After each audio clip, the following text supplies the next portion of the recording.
آج سے پہلے جو بھی کیا تم نے چھوڑو، اس کی ٹینشن نہ لو، سب کچھ بھول بھلا کے اللہ کے سامنے کھڑے ہو جاؤ، محبت کا قیام کرو، عاجزی کا رکوع کرو، اور امید کی کیفیتوں سے اللہ کو سجدے کرو، اور 2 رکعت نفل پڑھنے کے بعد اللہ کے سامنے ہاتھ اٹھاؤ، جھولی پھیلاؤ، جتنا گر سکتے ہو، جتنا بچ سکتے ہو بچ جاؤ اللہ کے سامنے، جتنی عاجزی ہے تمہارے اندر ساری اللہ کے سامنے رکھ دو، اور اللہ سے کہو کہ اللہ بہت بڑے بڑے گناہ لے کر آیا ہوں، اے اللہ بہت بڑی بڑی بغاوتیں لے کر آیا ہوں، جانے انجانے میں نے ہر وہ چیز کی جس سے تو نے منع کیا، کچھ لوگوں نے کروائی،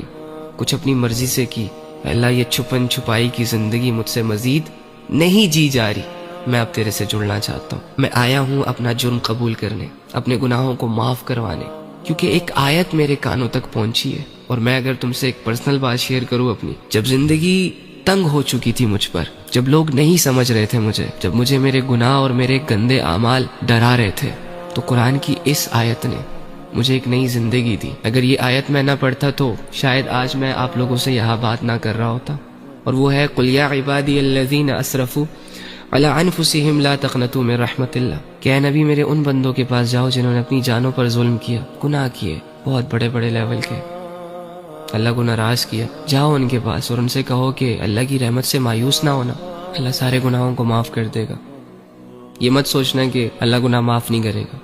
جب میں نے یہ آیت پڑھی تو میں خوش ہو گیا، مجھے ایک نئی زندگی مل گئی، ایک نیا راستہ مل گیا۔ تو تم بھی جاؤ اللہ کے پاس اور اللہ سے کہو کہ اللہ میں بھی گنہگار ہوں، اللہ میں بھی ان لوگوں میں شامل تھا جو تجھ سے دور بھاگتے ہیں، لیکن میں آ گیا میرے رب، اب نہیں جاؤں گا، مجھے بھی قبول کر لے، یہ گناہ کیے میں نے، بس ان کو معاف کر دے۔ اللہ سے اپنا حال بیان کرو، اور جب تم معافی مانگو تو خوشی خوشی اٹھو کہ تم نے جس رب کے سامنے اپنے گناہوں کی معافی مانگی ہے نا، وہ بہت بخشنے والا ہے۔ اب یقین کرو اور اس کے بعد سے نئی زندگی شروع کرو۔ کیا مشکل ہے اس میں؟ چھوڑ دو بے حیائی، چھوڑ دو گناہ، چھوڑ دو غفلتیں۔ کتنی دفعہ کی ہیں تم نے یہ ساری چیزیں، کیا فائدہ ملا؟ کچھ بھی نہیں، آگے بھی نہیں ملنے والا۔ بس پھر اپنی زندگی عبادتوں کے ساتھ جوڑ لینا، علم کے ساتھ جوڑنا، اچھے لوگوں کے ساتھ اٹھنا بیٹھنا، سب ٹھیک ہو جائے گا۔ اور جو بھی حالت اللہ رب العزت کی طرف سے تم پر آئے اس پر صبر کرنا، اس پر راضی رہنا، اور اللہ سے کہنا کہ اللہ حالت تو بڑی مشکل ہے، لیکن اگر اس مشکل حال میں تیری رضا مجھے مل رہی ہے تو اٹس اوکے، ٹھیک ہے۔ ہاں، دنیا کی پرواہ نہ کرو، اپنے آپ کو اللہ سے جوڑو گے تو ایک مضبوط انسان بن کر لوگوں کے سامنے آ پاؤ گے۔